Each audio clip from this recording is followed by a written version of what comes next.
కూటమి ప్రభుత్వం ఎన్డీఏ ప్రభుత్వం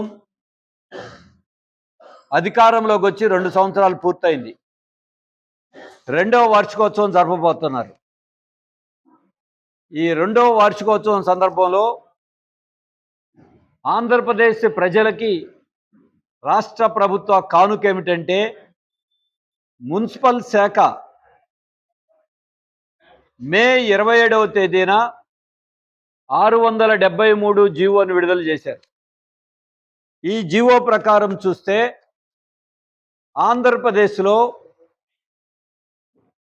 హోల్సేల్ గాను రిటైల్ గాను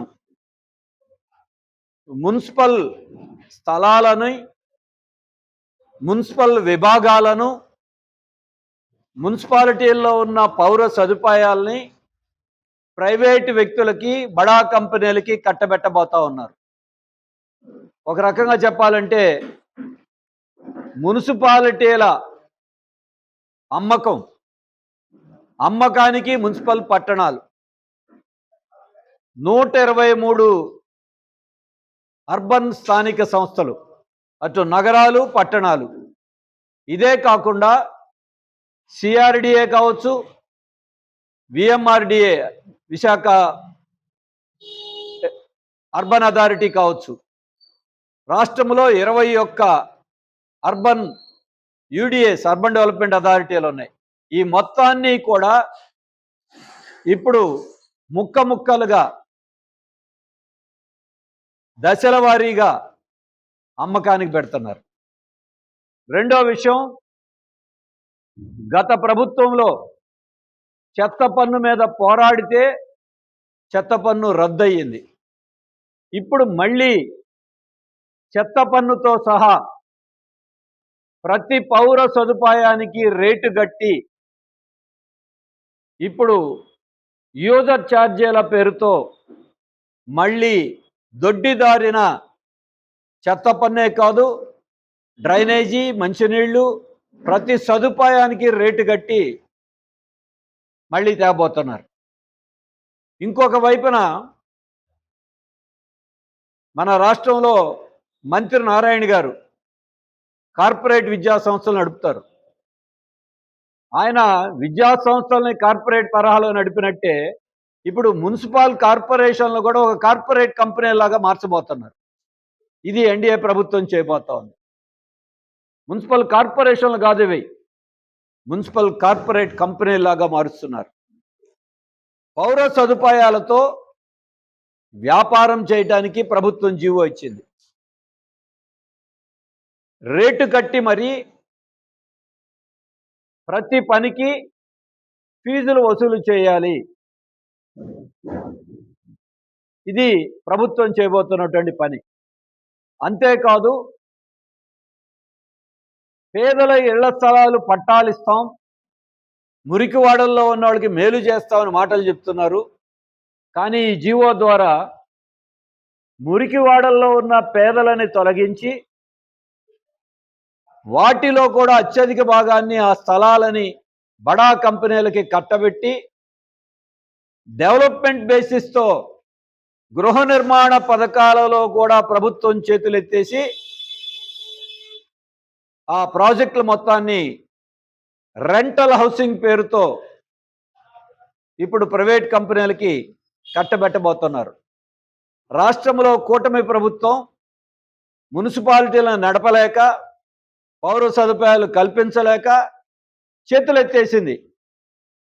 45,000 కోట్ల రూపాయల పెట్టుబడులు కావాలి, ఆ పెట్టుబడులు మా దగ్గర లేవు అని వికసిత ఆంధ్ర, వికసిత్ భారత్ పేరుతో ఇప్పుడు చేతులెత్తేస్తున్నారు. వికసిత్ ఆంధ్ర కాదు, ఇది వినాశకర ఆంధ్రలాగా మారుస్తున్నారు. దీనికి ఇప్పటికే రాష్ట్రంలో చూస్తే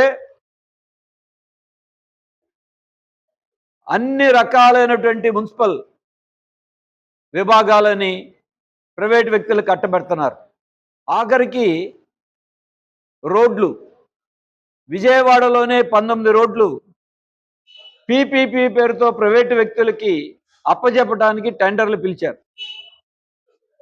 అంటే దీనివల్ల నగరాల్లో కూడా రోడ్ల మీద ఇక కాంట్రాక్ట్ తీసుకున్న సంస్థలు డబ్బులు వసూలు చేసుకోవడానికి వీలుగా ఇప్పటికే టెండర్లు పిలిచారు. వాణిజ్య సముదాయాలు కార్పొరేషన్ ఆధ్వర్యంలో ఉన్న వాటిని మళ్ళీ రీడెవలప్మెంట్ పేరుతో ఇప్పుడు చేస్తున్నటువంటి వ్యాపారాలను తొలగించి మళ్ళీ కొత్తగా దాన్ని బడా కంపెనీలకు కట్టబెట్టబోతున్నారు. ఆడిటోరియంలు, ఆఖరికి మున్సిపల్ కార్యాలయాలను కూడా ఆదాయం కోసం పెద్ద పెద్ద సంస్థలకి కట్టబెట్టడానికి జీవోలో మార్గదర్శక సూత్రాలు ఇచ్చేశారు. ఈ రకంగా చూస్తే మున్సిపాలిటీల మొత్తం సర్వం ప్రైవేటీకరణ, సర్వం బడా కంపెనీలకి కట్టబెట్టేయటం. ఎన్నికల్లో మేము అన్ని పన్నులు తొలగించేస్తాం, చెత్త పన్ను రద్దు చేస్తామని చెప్పిన వాళ్ళు ఇప్పుడు దొడ్డిదారున పరోక్షంగా ఒక చెత్తకే కాదు, డ్రైనేజీకి, పార్కులకి, మంచినీటికి, రోడ్ల మీద నడవటానికి అన్నిటికీ కూడా ఛార్జీలు అందించేటువంటి అవకాశం ఈ జీవో ద్వారా మొత్తం ఇస్తున్నారు. ఇక ప్రభుత్వం ఏం చేస్తుంది? ఒకవైపున ఇప్పటికే ఇంటి పన్ను, ఆస్తి పన్ను ప్రతి సంవత్సరం 15% చొప్పున, గత 6 ఏళ్లలో ఇప్పటికే 130% పైన ఆస్తి పన్నులు, ఇంటి పన్నులు పెరిగినాయి. మంచినీరు, డ్రైనేజ్ ఛార్జీలు పెరిగినాయి. ఇప్పుడు మళ్ళీ ప్రతి పనికి రేటు కట్టి ఛార్జీలు వసూలు చేయబోతున్నారు. ఈ గవర్నమెంట్ ఎలా తయారైందంటే, లోకేష్ గారు చెప్తున్నారు ప్రతిసారి మాది గూగుల్ పార్టీ అని. గూగుల్ కాదు, కూటమంటే లోకేష్ గారన్నా చంద్రబాబు గారన్నా 99 వీళ్ళ బ్రాండ్ 99. ఏంటి 99?